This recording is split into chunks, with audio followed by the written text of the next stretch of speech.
हरे Krishna. Good morning everyone. आज हम भगवत गीता के थर्ड चैप्टर के 23rd श्लोका के ऊपर डिस्कशन करेंगे। तो आप सभी मेरे साथ रिसाइट कर सकते हैं। यदि ह्ययं न वर्तेयं जातु कर्मणि अतन्द्रितः मम वर्तमानुवर्तन्ते मनुष्यः पार्थ सर्वशः।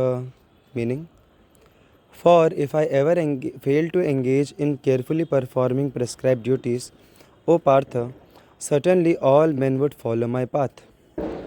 तो यहाँ पे कृष्ण भगवान पार्थ मतलब अर्जुन को बता रहे हैं कि भले ही मैं भगवान हूँ, मैं पूर्ण रूप से स्वतंत्र हूँ, फिर भी मैं अपने कर्तव्यों को, जब मैं इस पृथ्वी पे धरातल में अवतरित होता हूँ, तो मैं अपने सारे कर्तव्यों को भली भांति निभाता हूँ।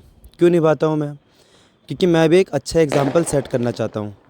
मुझे कोई कंपल्शन नहीं है अपने कर्तव्यों को करने के लिए। अगर मैं कर्तव्यों को नहीं भी करूँगा, जैसे अगर हम अपने कर्तव्यों को नहीं करते हैं तो हम कर्म बंधन में और ज़्यादा फंसते जाते हैं, पाप कर्म हमको लगता है।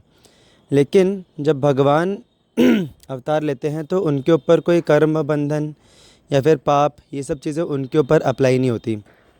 जैसे कि उदाहरण स्वरूप, अगर कोई जेल है, उसके अंदर जो कैदी है उसको अलग अलग यातनाएं झेलनी पड़ती हैं, उसको जेल के सारे नियमों को पालन करना पड़ता है। लेकिन कभी कभी ऐसे जेलों में प्रधानमंत्री या फिर बड़े बड़े जो राजनेता लोग हैं, ये लोग भी आते हैं। तो अभी ऐसा है क्या कि वो जो जेल के अंदर जो कैदी हैं वो बोले कि अरे ये प्रधानमंत्री आया है, इसको भी यहाँ पे बंद अंदर डालो, इसको भी सारी यातनाएं दो। क्योंकि ये इस जेल में आया है, जो भी जेल में आया है उसको यातनाएं मिलेंगी। ऐसा नहीं है।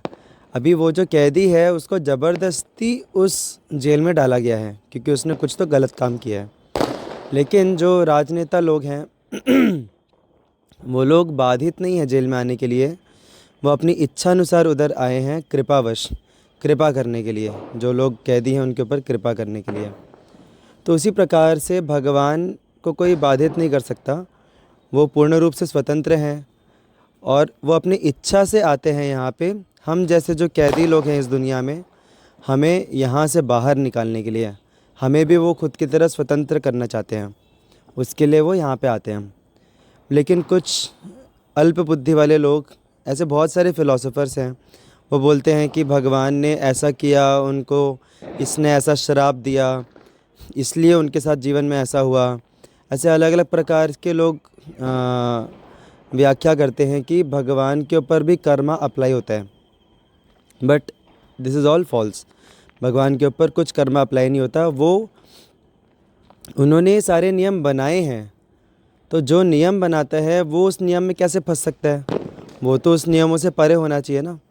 ये सारे कर्मा का जो नियम है वो भगवान ने ही बनाया है। So it doesn't apply on him, he is beyond all this rules of this world. लेकिन फिर भी वो एक अच्छा एग्ज़ाम्पल सेट करने के लिए अपने कर्तव्यों का पालन करते हैं। जैसे जो टीचर रहती है टीचर जब बच्चों को सिखा रही होती है क्लास में, तो उनको बताती है कि 3 + 2 = 5, 6 + 8 = 14। तो अभी टीचर को ये सब करने की ज़रूरत नहीं है। टीचर ने ऑलरेडी बचपन में सब पढ़ लिखा है, उसको ज़रूरत नहीं है ये सब। अगर नहीं करेगी तो उसको मार्क्स नहीं मिलेंगे, ऐसा नहीं है। लेकिन फिर भी वो ये सारे कैलकुलेशंस क्यों कर रही है? बच्चों के सामने एग्जाम्पल सेट करने के लिए, बच्चों को सिखाने के लिए।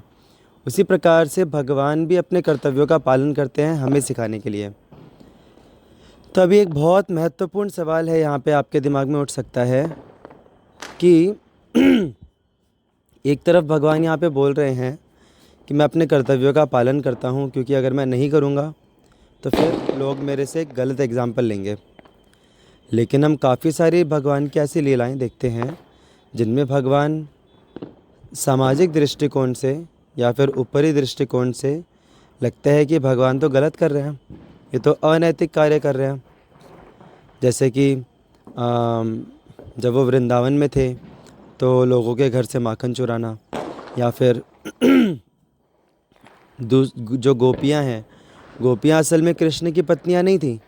गोपियाँ अलग पुरुषों की पत्नियाँ थीं और उनकी पर पुरुष के पत्नी के साथ आधी रात में जंगल में जाके नृत्य करना, रासलीला करना, या फिर जब गोपियाँ नहा रही थी तो उनके वस्त्र हरण कर लेना, राइट। या फिर जैसे हम कुरुक्षेत्र के युद्ध में देखते हैं, महाभारत के युद्ध में, कि युधिष्ठिर महाराज को झूठ बुलवाया उन्होंने, और अर्जुन भी जब कर्ण को मारने से हिचक रहे थे क्योंकि वो शस्त्रहीन था।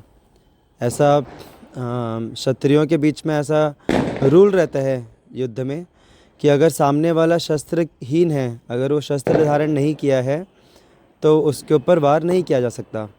लेकिन फिर भी कृष्ण ने अर्जुन को ज़बरदस्ती बोला कि नहीं, तुम इस पे वार करो।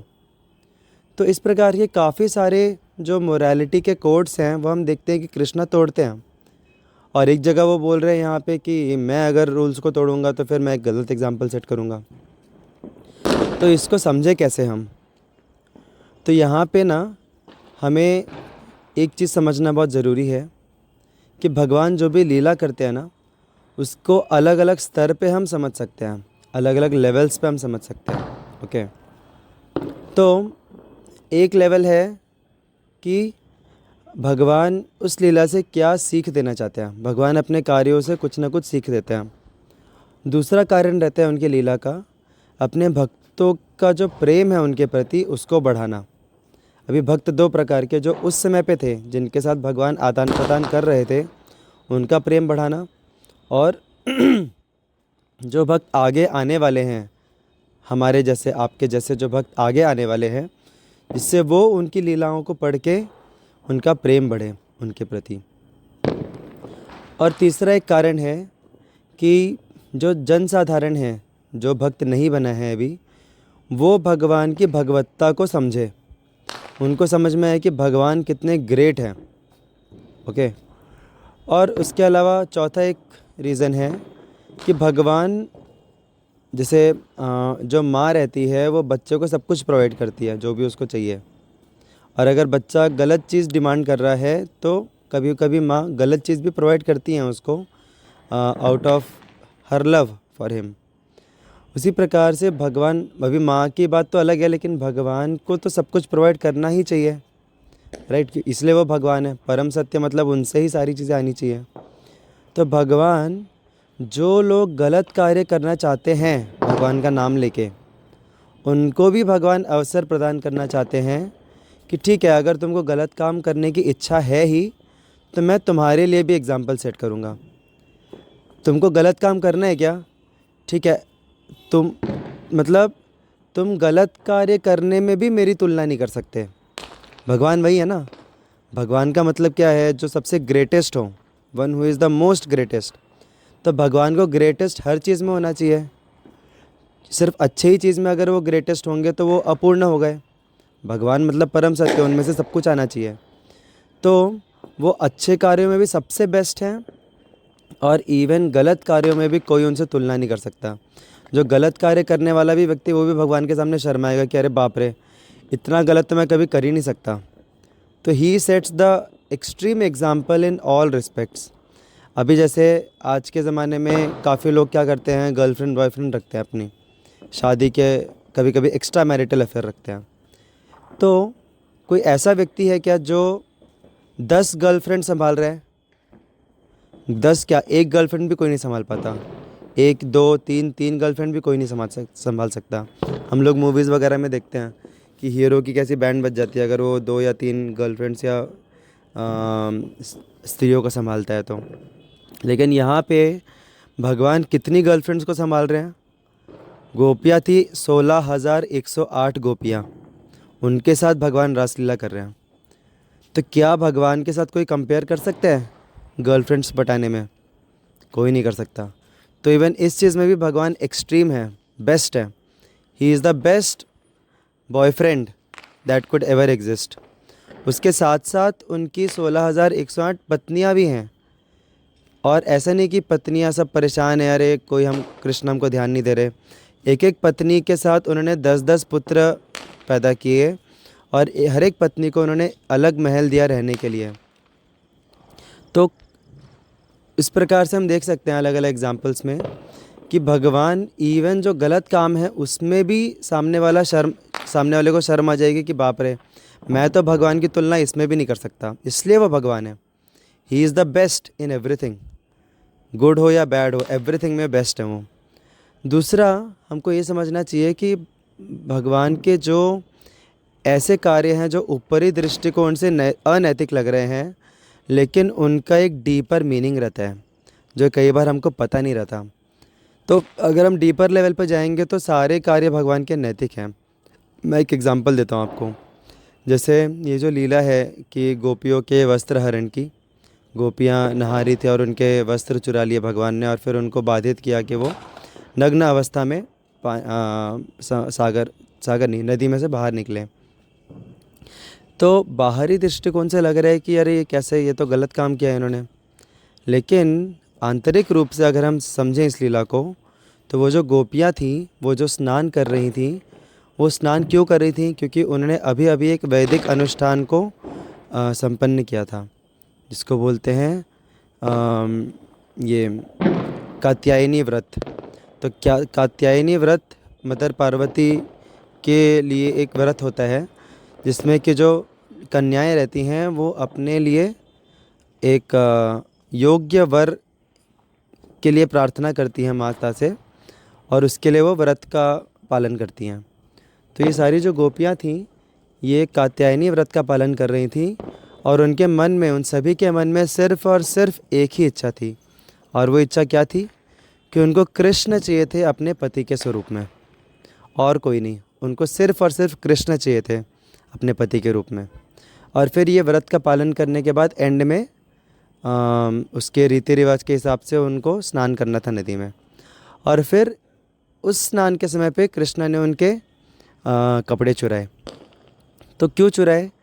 क्योंकि वो उन सभी गोपियों को एक आनंद प्रदान करना चाहते थे कि वो पूर्ण रूप से कृष्ण को अपना खुद को समर्पित कर पाएँ। क्योंकि पत्नी का धर्म क्या होता है? आइडियल आदर्श रूप में अगर हम देखें तो आज के ज़माने में तो हम कुछ बोल नहीं सकते, लेकिन आदर्श रूप में पत्नी का धर्म होता है कि पत्नी को पति के लिए पूरा अपना जीवन, अपना शरीर, अपना मन, अपना बुद्धि, सब कुछ पूरी तरह से अपने पति को समर्पित हो जाए पत्नी। वो है पत्नी का धर्म। ऑफ कोर्स पति को भी उस योग्य होना चाहिए। तो यहाँ पे भगवान उनकी जो सेवा भावना है, उनकी जो प्रेम की भावना है, उसको यहाँ पे भगवान एक्सेप्ट कर रहे हैं। उनको अपॉर्चुनिटी देके कि आप मेरे सामने पूरी तरह से आप शरणागत हो जाओ मुझे और समर्पित हो जाओ। क्योंकि एक स्त्री अपने पति के अलावा और किसी के भी सामने नग्न अवस्था में नहीं आ सकती, ये उसके लिए अनैतिक है। तो भगवान इनडायरेक्टली उनको अपनी पत्नी के रूप में स्वीकार रहे हैं। और भले ही बाहरी रूप से वो गोपियाँ दिखा रही हों कि अरे हम परेशान हो रही हैं एंड ऑल दैट, बट अंदर ही अंदर उनको बहुत परमानंद और उनको बहुत खुशी का अनुभव हो रहा था कि कृष्ण को हम खुद को समर्पित कर पा रहे हैं, राइट। और उसी प्रकार से अल्टीमेटली वो है तो कृष्ण की ही ना। हर एक वस्तु, हर एक व्यक्ति इस संसार में सबको ही कृष्ण को ही बिलोंग करता है, क्योंकि ultimately Krishna is the supreme Lord. सबको ही कृष्ण से आए हैं। तो in the ultimate sense Krishna दूसरों की स्त्रियों के साथ रासलीला नहीं कर रहे, वो उनकी ही शक्तियाँ हैं जिनको उन्होंने दूसरों को कुछ समय के लिए सौंपा है लीला करने के लिए।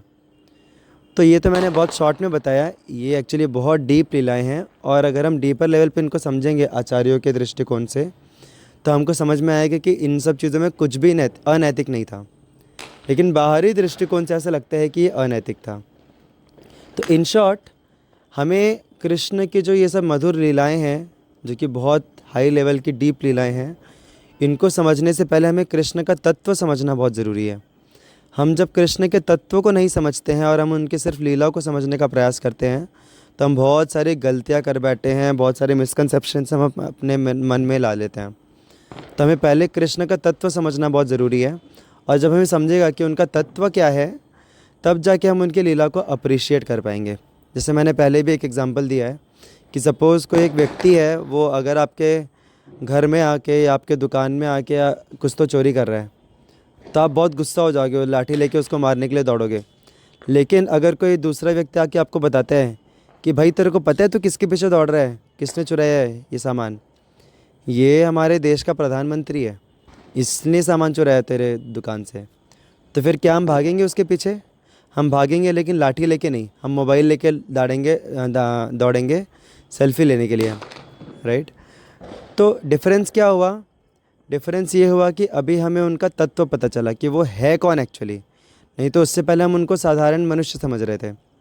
इसी प्रकार से जो लोग कम बुद्धि वाले रहते हैं या दुर्भाग्यवश उनको सही ज्ञान नहीं मिलता है, वो लोग भी कृष्ण को साधारण मनुष्य की तरह समझ के फिर उनको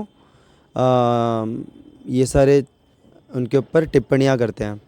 लेकिन जो वास्तविक रूप में जिन्होंने आध्यात्मिक ज्ञान को प्रामाणिक रूप से अपनाया है, समझा है उसको बौद्धिक स्तर पे, वो लोग समझते हैं कि ये व्यक्ति कौन है, ये ऐरा गैरा व्यक्ति नहीं है, ये पूर्ण पुरुषोत्तम भगवान है, और तत्वतः उनको समझ पाते हैं और उसके बाद वो उनकी लीला को अप्रिशिएट कर पाते हैं। तो एक्चुअल में इन शॉर्ट जो कृष्ण की जो लीलाएं हैं वो सारी नैतिक हैं, उनमें कुछ भी अनैतिकता नहीं है। प्रॉब्लम हमारा है कि हमें उनकी लीलाओं का वास्तविक ज्ञान नहीं है प्रॉपर तरीके से। अधूरे ज्ञान के साथ हम जब उनकी लीलाओं को समझने का प्रयास करते हैं तो हमें लगता है कि ये अनैतिक है, बट अल्टीमेटली नथिंग इज़ अनैतिक इन कृष्णाज लीला। हम चाहें तो आगे जाके जैसा भी टाइम मिलेगा हम एक एक लीला के ऊपर भी चर्चा कर सकते हैं, किस प्रकार से ये लीला भले ही कंट्रोवर्शियल लगती हो लेकिन इसमें कुछ भी अनैतिक नहीं है। ऐसे हम लीला वाइज भी हम लोग डिस्कस कर सकते हैं आगे, but our time is up now, so will pause here for today, we won't extend our discussion now. Hare Krishna. Shrimad Bhagavad Gita की जय, श्रील प्रभुपाद की जय। Just I would like to conclude with one last statement. हमें दो चीज़ें करनी चाहिए। पहली बात तो जैसे मैंने बोला कि कृष्ण की लीलाओं को समझने से पहले कृष्ण का तत्व समझने का प्रयास करना चाहिए, जो कि हमको भगवद गीता में बहुत अच्छे से समझ में आता है। और दूसरी बात, हमें फॉलो कृष्ण का एग्जाम्पल नहीं करना है, क्योंकि कृष्ण पूर्ण पुरुषोत्तम भगवान है, हम उनको पूरी तरह इमिटेट नहीं कर सकते। हमें फॉलो करना है भगवान के आदेश, क्योंकि वो आदेश उन्होंने हमारे लिए दिया है। और हमें फॉलो करना है उनके जो भक्त हैं, जो आचार्य हैं, गुरुजन हैं, उनके एक्टिविटीज़ को हमें फॉलो करना है। तो बेसिकली हमें इमिटेट क्या, हमें फॉलो करना है भक्तों की एक्टिविटीज़ को, और हमें रिलिश करना है, हमें एंजॉय करना है, आनंद लेना है भगवान की एक्टिविटीज़ में। हमें भगवान की एक्टिविटीज़ को फॉलो नहीं करना चाहिए, क्योंकि हम कर नहीं सकते, क्योंकि हम भगवान नहीं हैं। हमें गुरुजनों की एक्टिविटीज़ को फॉलो करना चाहिए। Hare Krishna. Thank you so much.